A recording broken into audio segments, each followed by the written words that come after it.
अब जो एक चैप्टर है इस बुक के अंदर, that is chapter number 4 on auto suggestion. इसमें कहा जा रहा है this is the medium for influencing the subconscious mind. बिल्कुल सही बात कही जा रही है।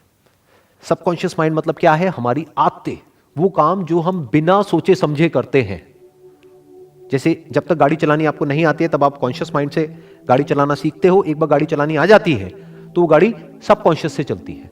आप कुछ और सोच रहे होते हो कॉन्शियसली, लेकिन गाड़ी अपने आप चलती रहती है। तो क्या कहा जा रहा है? No thought whether it is negative और positive can enter the subconscious mind without the aid of the principle of autosuggestion. Autosuggestion को एक और तरीके से भी आप बोल सकते हो रेपिटेशन। ऑटो सजेशन मतलब कि हम खुद को सजेशन दे रहे हैं, मतलब खुद ही के माइंड में एक बात को रिपीट करते चले जा रहे हैं। किसी भी स्किल को अगर हमको डेवलप करना है तो उसके लिए क्या चाहिए? Repetition, practice.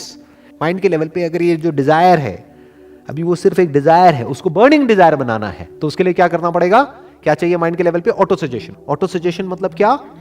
रेपिटेशन, कि बार बार बार बार उसके बारे में सोचना पड़ेगा। तो वो धीरे धीरे कॉन्शियस माइंड से हट करके सबकॉन्शियस में चला जाएगा। फिर क्या होगा? अपने आप ही वो थॉट्स आने लग जाएंगे। बिल्कुल ऐसा है जैसे एक बीज को आप प्लांट कर रहे हो। डिजायर बिल्कुल एक बीज के जैसा होता है, तो बड़े सोच समझ करके वहां पे प्लांट करना होता है। नीम का बीज बो दिया तो उसके बाद में पता नहीं लगेगा, लेकिन जिंदगी कड़वी हो जाएगी। और अगर आम का बीज बो दिया तो जिंदगी मीठी हो जाएगी। तो इसीलिए मैंने कहा कि डिजायर किस तरह का अच्छा होता है लॉन्ग रन में और किस तरह का बुरा होता है, based upon my own experience.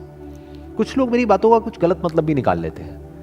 उनको ये लगता है जब मैं बोलता हूं कि भाई इस तरह के डिजायर हमारे अंदर नहीं होने चाहिए, तो उन लोगों को ये लगता है शायद मैं जो कह रहा हूं उसकी वजह से उनके पास में पैसा नहीं आएगा या उनका लाइफस्टाइल इंप्रूव नहीं होगा। जबकि मैं ऐसा कभी भी नहीं कह रहा हूं। मैं क्या कह रहा हूं? डिजायर ऐसे पालो जो आगे जाकर के आप फंसो नहीं, पैसा बहुत आएगा। और जो भी कुछ कह रहा हूं, सवाल ये उठता है कि मेरे पास में क्या अथॉरिटी है इस बुक के बारे में बात करने की। जो भी कुछ कह रहा हूं अपने एक्सपीरियंस के बेस पे कह रहा हूं। मतलब मैं आपको कोई समरी नहीं बता रहा हूं इस बुक की, वो तो कोई भी कर सकता है।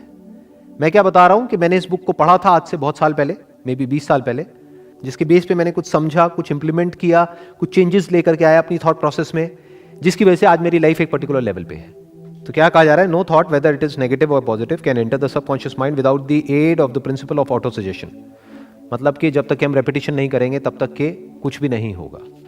तो रिपीट करना है, यानी कि जो भी आपका डिजायर है, जो भी आप बनना चाहते हो, जो भी करना चाहते हो, उसको लिखते रहो, उसके बारे में सोचते रहो, उससे रिलेटेड बुक्स पढ़ सकते हैं, उससे रिलेटेड वीडियोस देख सकते हैं। यानी हमारा माइंड एक ही जगह पर फोकस्ड हो जाए, कि जो आपको करना है पूरी तरह से वहां पर फोकस्ड हो जाए।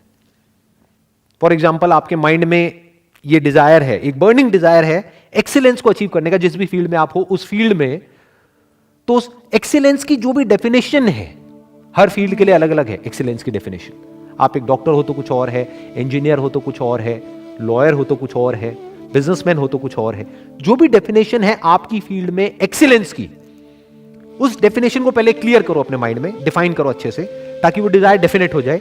फिर उसको रिपीट करते चले जाओ अपने माइंड में कि this is what I want to become, this is what I want to achieve. अब चैप्टर 6 है इमेजिनेशन।